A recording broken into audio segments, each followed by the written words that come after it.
Bien, hola a todos nuestros alumnos y alumnas de Creando Proyectos.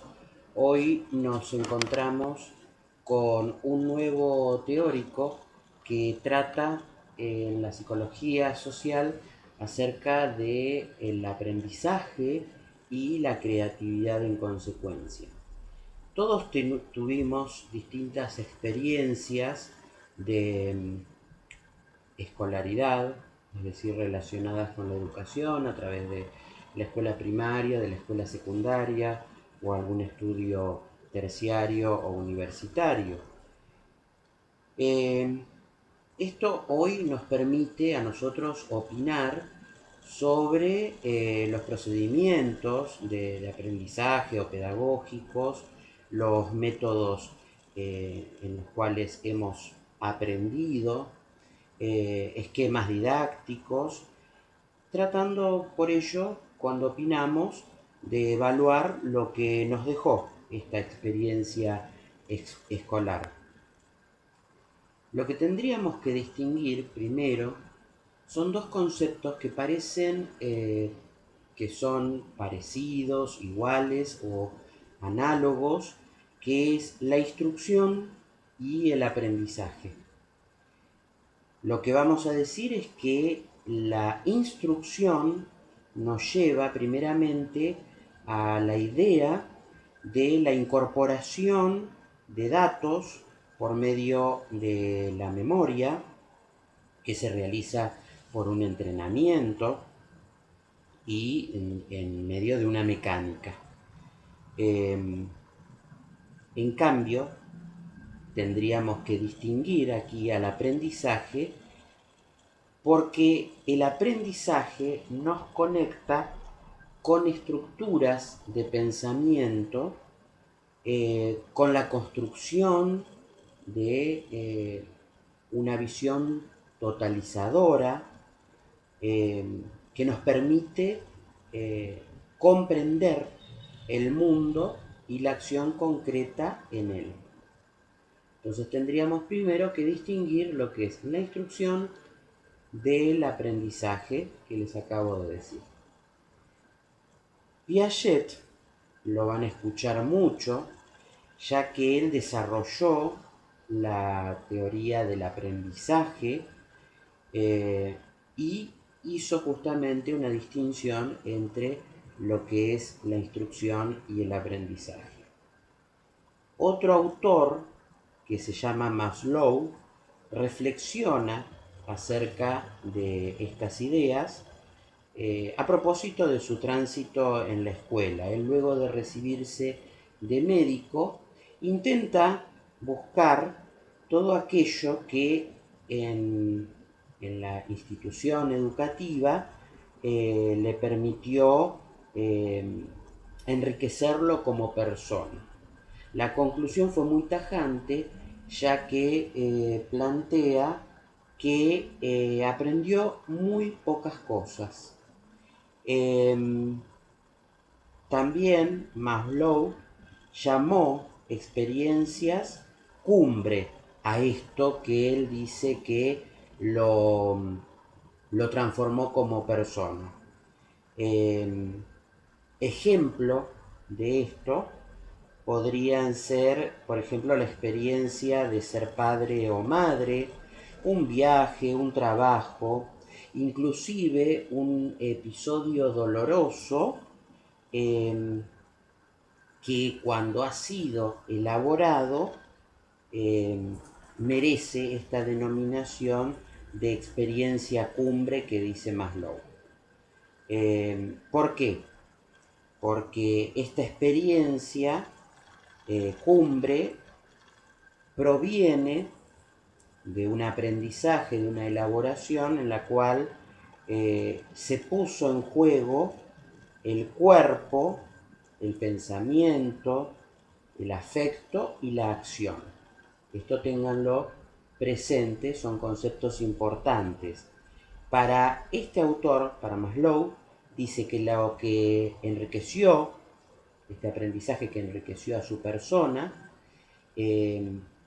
fue aquello que lo atravesó en su cuerpo y en su pensamiento y en sus afectos, que comprometió entonces el pensamiento, el pensar, el sentir y el actuar.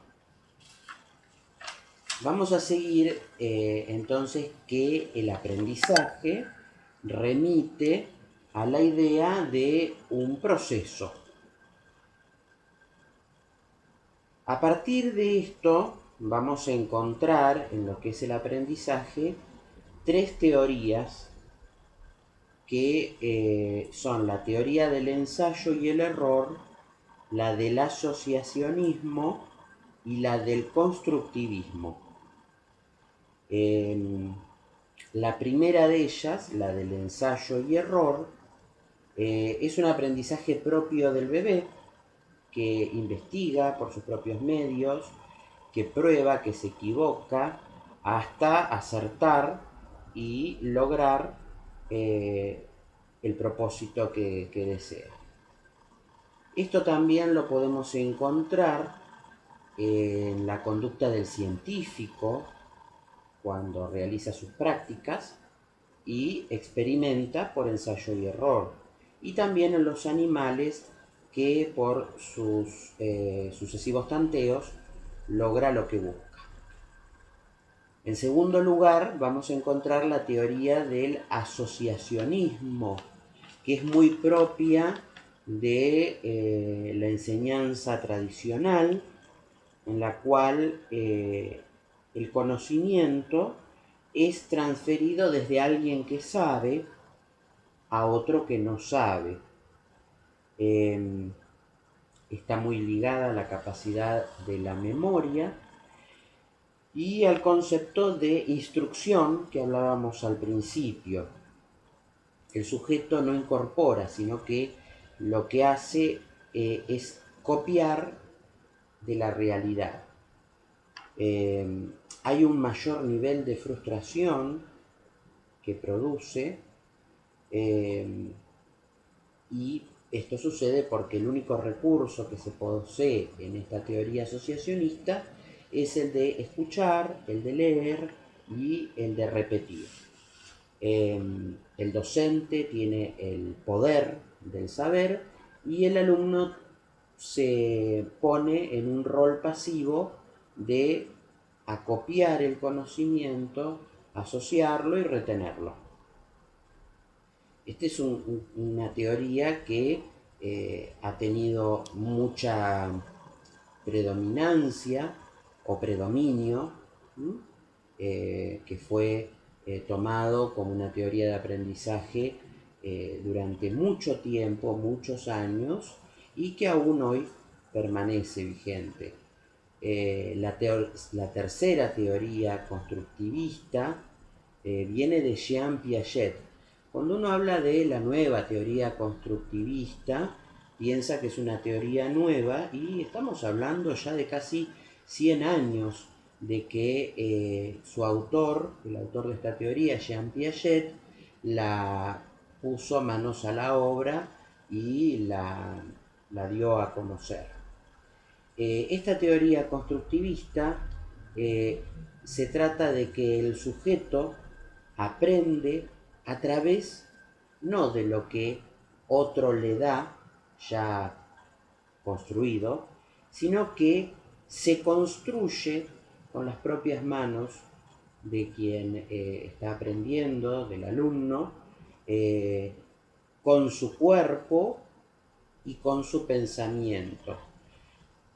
Los chicos hacen una experiencia, el maestro propone desafíos, los conecta con las contradicciones que pueden surgir en este desafío, en esta experiencia, le brinda pistas para que ellos busquen las soluciones y el docente se pone, o el profesor o el maestro, se pone en un rol de acompañar y de guiar. Si bien el maestro es el que sabe, no es el protagonista del proceso, sino que le da este lugar al alumno. porque cada persona tiene la capacidad de poder reconstruir y redescubrir el desarrollo de la cultura humana.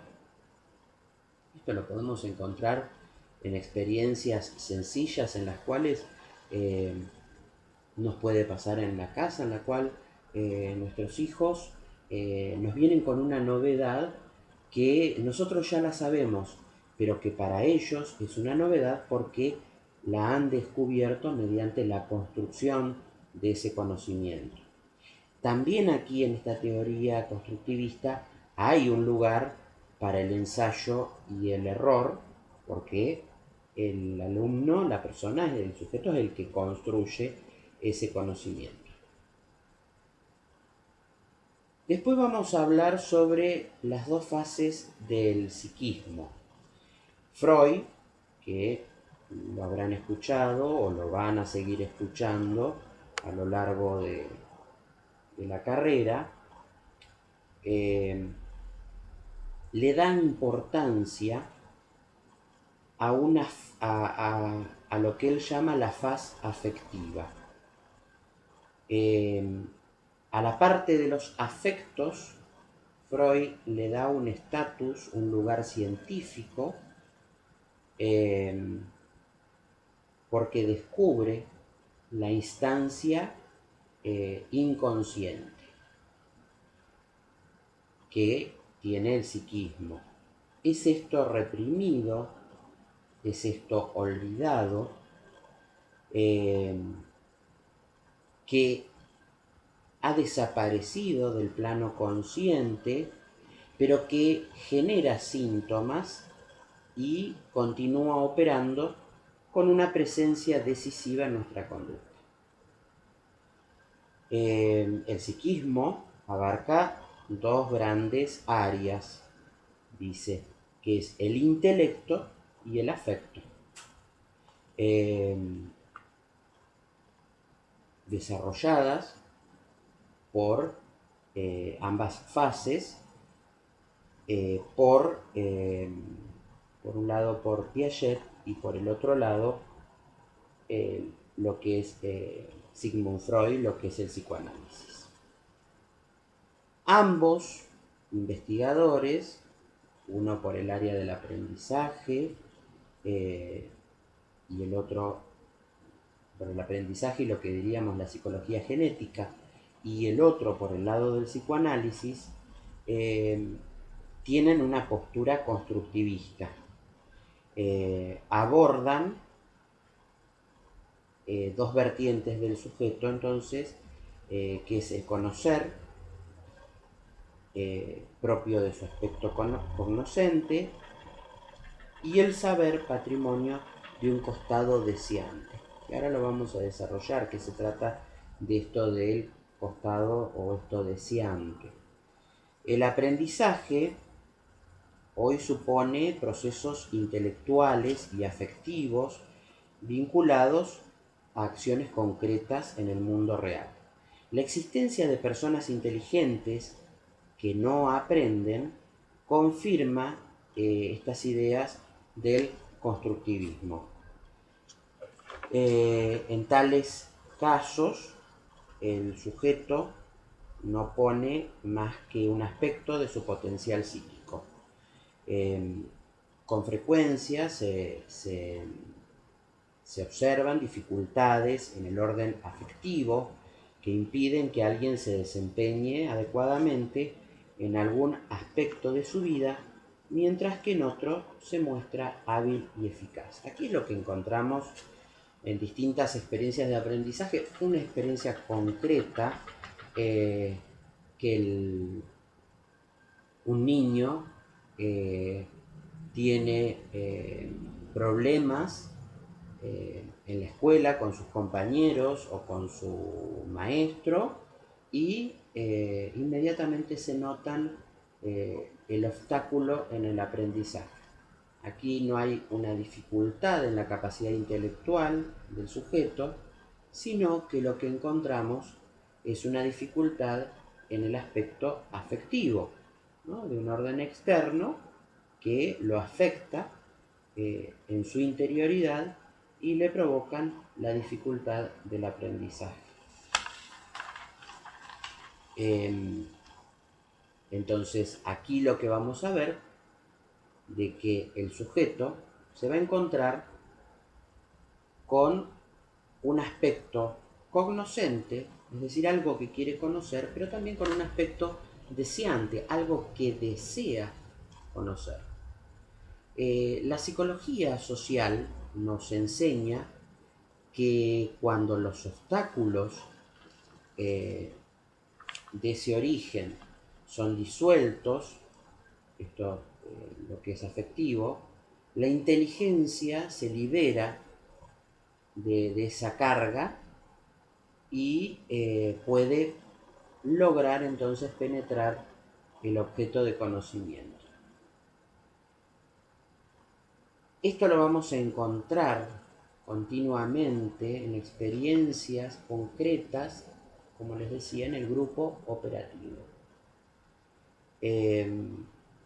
Hay unos autores, que no hace falta que lo sepan, pero bueno, se los nombro, Weinstein y Fantini, llegan a una conclusión que dice que la gente aprende aquello que tiene que ver con uno, que resuena de alguna manera en alguna cuerda interna.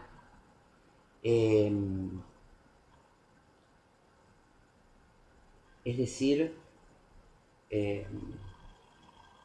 encuentra coherencia entre lo que pensamos, lo que sentimos y lo que expresamos o actuamos. Nuevamente se nombra aquí lo que decíamos al principio acerca del pensar, del sentir y del actuar en el aprendizaje.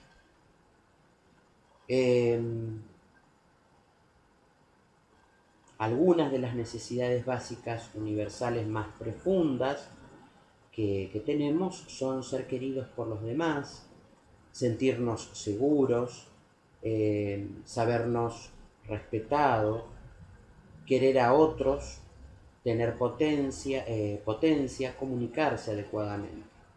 En los grupos operativos que ustedes ya han venido desarrollando, es donde aprendemos y aprenderemos a explorar en estas necesidades esenciales, como así también a confrontar, ¿no? Parecido a enfrentarnos, pero no, es a ponernos enfrente con las diferencias que el otro propone. Esto va a poner en juego nuestro nivel de tolerancia a la frustración, a la espera y al disenso, a la diferencia del otro. Es decir, el aprendizaje en el que se desarrolla en el grupo operativo va a ser más largo, sí, va a ser más largo, porque va a tener un proceso que requiere de tolerancia a la frustración, a la espera y al pensamiento diferente del otro. Pero lo que les puedo decir que es más efectivo. Nosotros en nuestro ser contamos con una logística. Y la logística es la de nuestro propio cuerpo. Tenemos un sistema perceptivo, un psiquismo y capacidades afectivas e intelectuales y un lenguaje.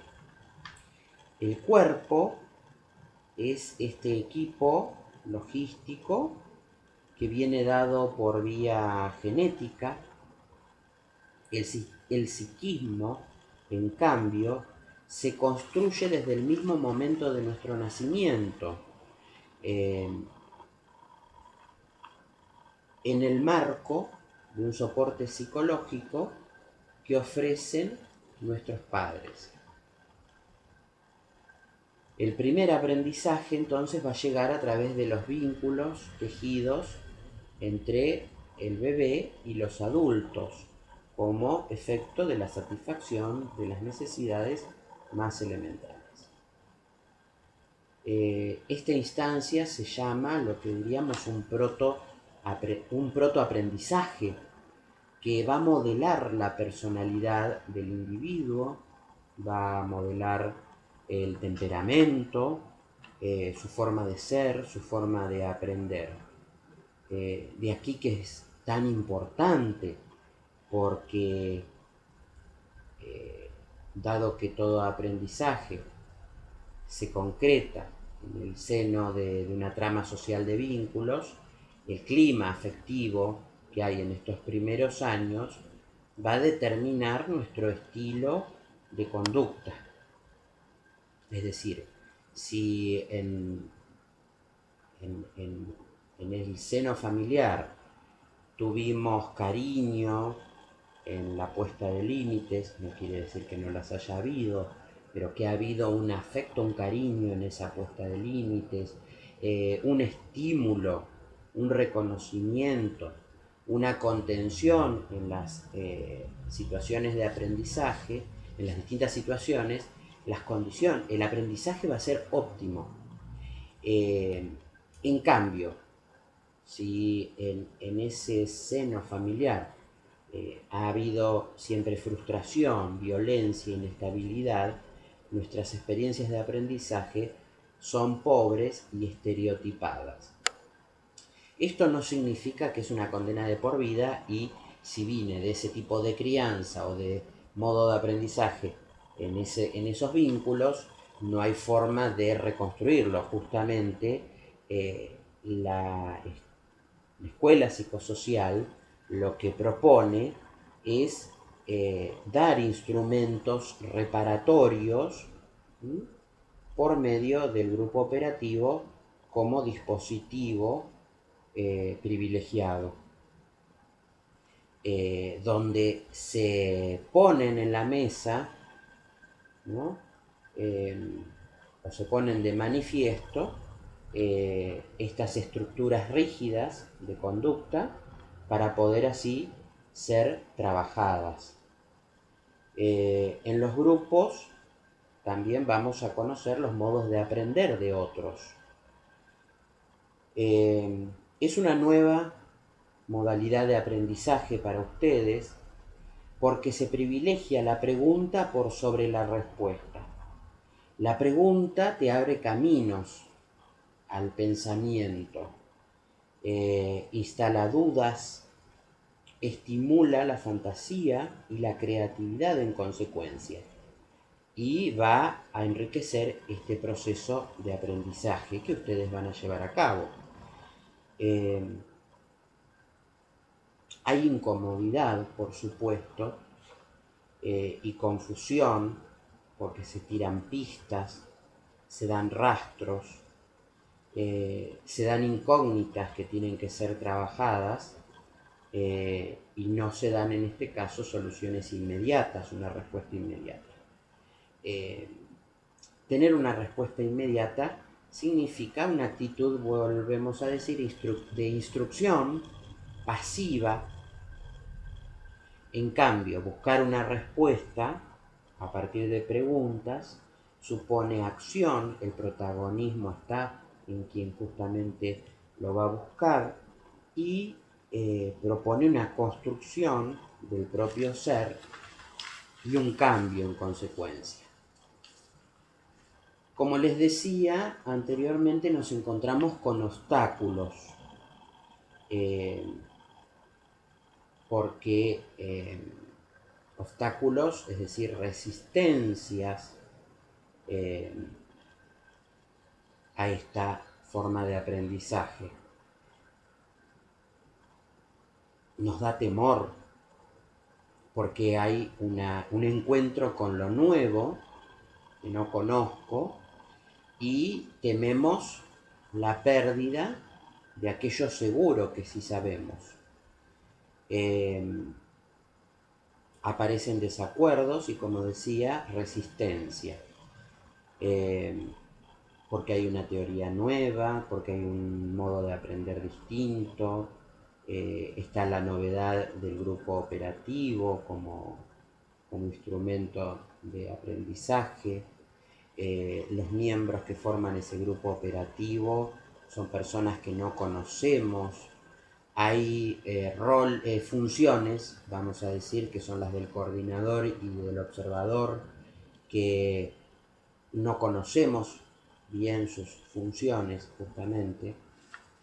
Entonces esto nos obliga a querernos aferrar, agarrar a lo que conocemos para no perder el equilibrio, para sentirnos seguros. Lo cierto es que no hay una pérdida de ese equilibrio, sino que lo que se propone es una integración en lo cual lo nuevo entra en una relación con lo conocido y nos da una mirada diferente, otro punto de vista, otra perspectiva. Vamos a encontrar dos tipos de obstáculos en el aprendizaje. Unos son los epistemológicos y otros los epistemofílicos.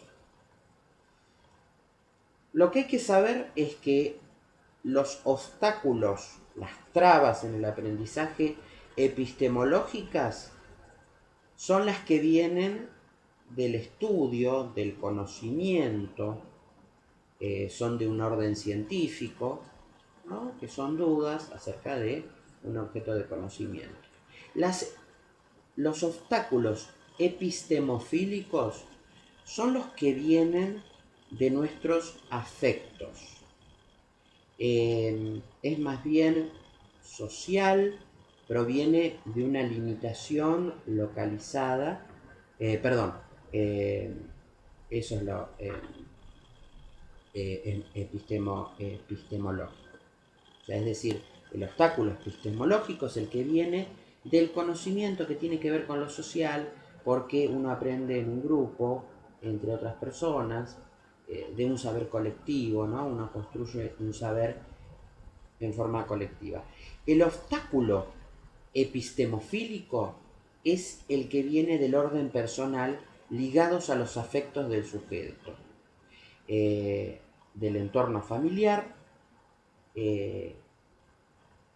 y es aquí lo que tenemos que tratar de reconocer cuando encontramos obstáculos en el aprendizaje que vienen del orden de nuestra afectividad y que está ligado a nuestros vínculos primarios y a nuestro grupo vincular primario.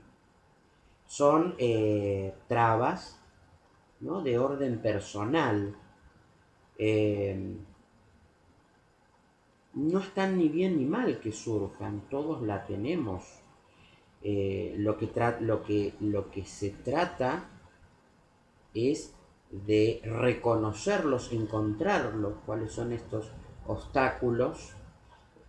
Yo recuerdo siempre un obstáculo que surge muy a menudo, que es cuando un profesor me provoca rechazo y en consecuencia no le entiendo. Y cuando empiezo a hurguetear, en algunos casos se ha dado que es un obstáculo epistemofílico porque viene del orden afectivo en relación, por ejemplo, con la figura paterna, que por ahí no está resuelta, que tengo un problema no resuelto con la figura paterna y que se transfiere afectivamente, de algún modo, a ese profesor, ¿no?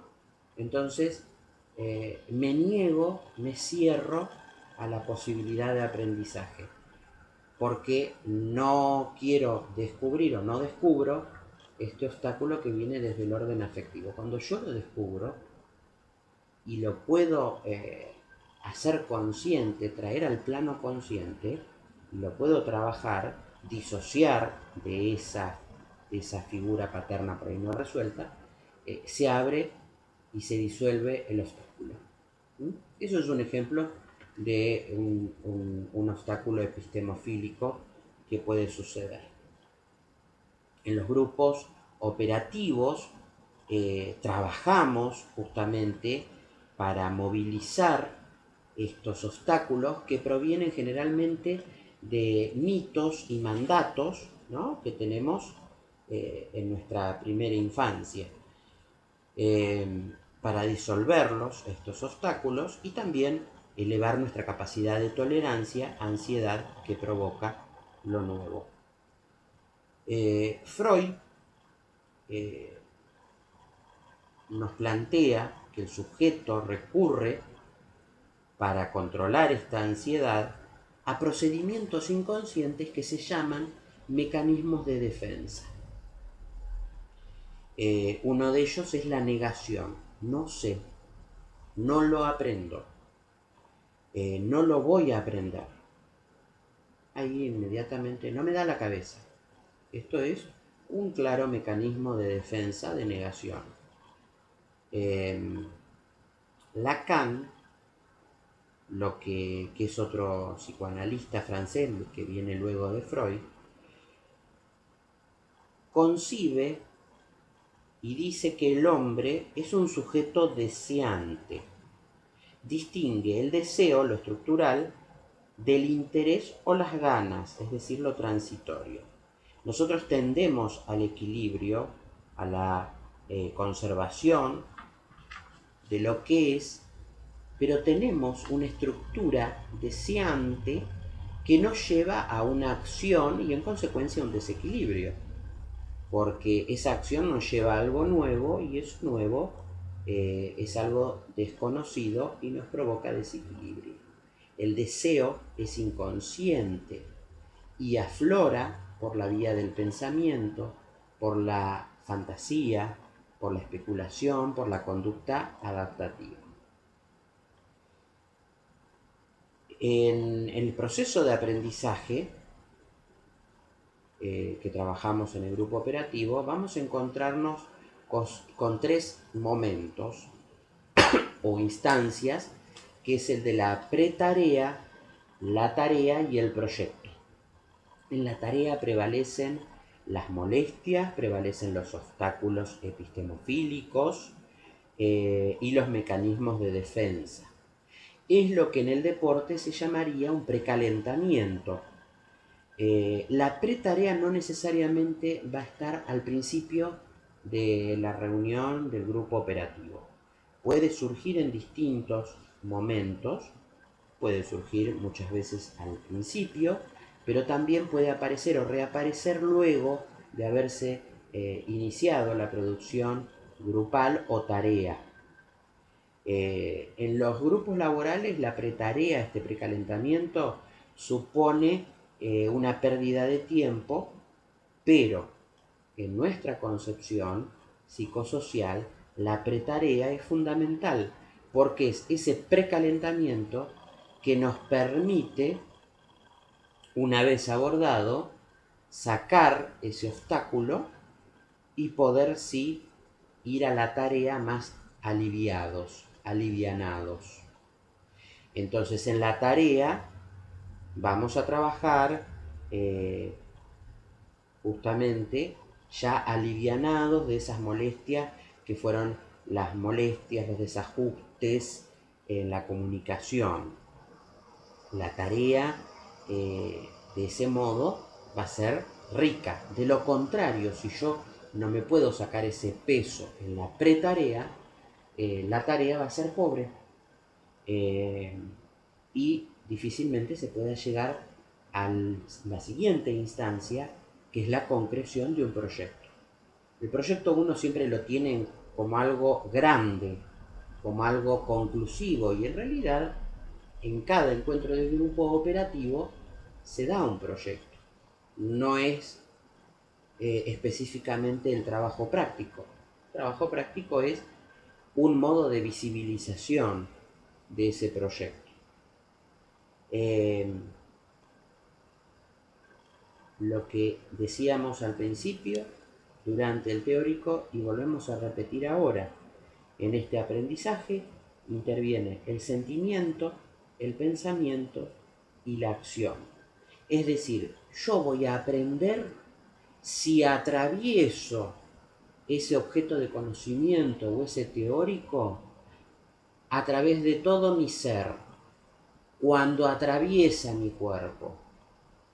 Yo siempre digo que es cuando te acuchilla, cuando un objeto de conocimiento te moviliza, te hace llorar, te hace patalear, te hace alegrarte, está atravesando tu sentir. Cuando te hace de integrar lo aprendido o lo que teníamos aprendido anteriormente, integrarlo a ello y construir un nuevo conocimiento en tu pensamiento, está atravesando tu pensar. Y cuando eso te lleva a acciones concretas, eso te está atravesando en tu actuar, en tu acción. Entonces, lo que propone la psicología social es que un contenido teórico, un objeto de conocimiento, un tema, te atraviese todo tu ser, en tu sentir, en tu pensar y en tu actuar. Es muy enriquecedor porque en el grupo operativo nos encontramos con un otro que nos aporta y nos enriquece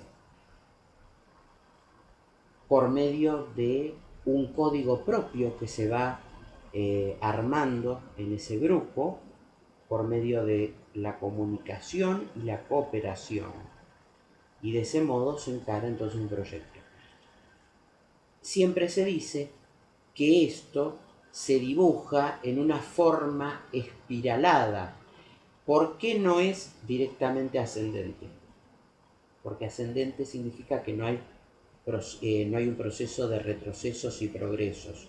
En un proceso espiralado, justamente, hay un proceso en el cual se va y se viene, hay progresos y retrocesos y progresos nuevamente.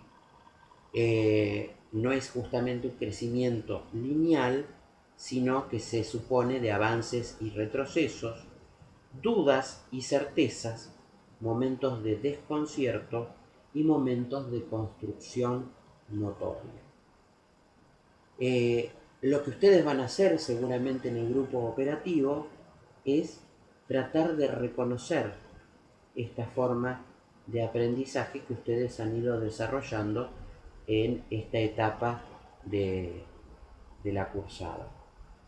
Y lo que les propongo como tarea es, además de realizar un cuadro explicativo o una red conceptual o un cuadro sinóptico, como ustedes lo prefieran, además de eso, lo que yo les voy a pedir es que puedan en el grupo operativo ser capaces de pasar por estas tres instancias de la pretarea, la tarea y un proyecto. Van a tener que exponer un proyecto colectivo de todo el grupo de un modo creativo, ¿no? Porque si no lo están haciendo en modo presencial, lo tendrán que desarrollar en modo virtual, ¿no? Lo que provoca un obstáculo, pero también un desafío hacia justamente el desarrollo de nuestra capacidad creativa. Les deseo que tengan una muy buena jornada y los dejo con este desafío justamente. Bueno, espero que trabajen mucho en el grupo operativo.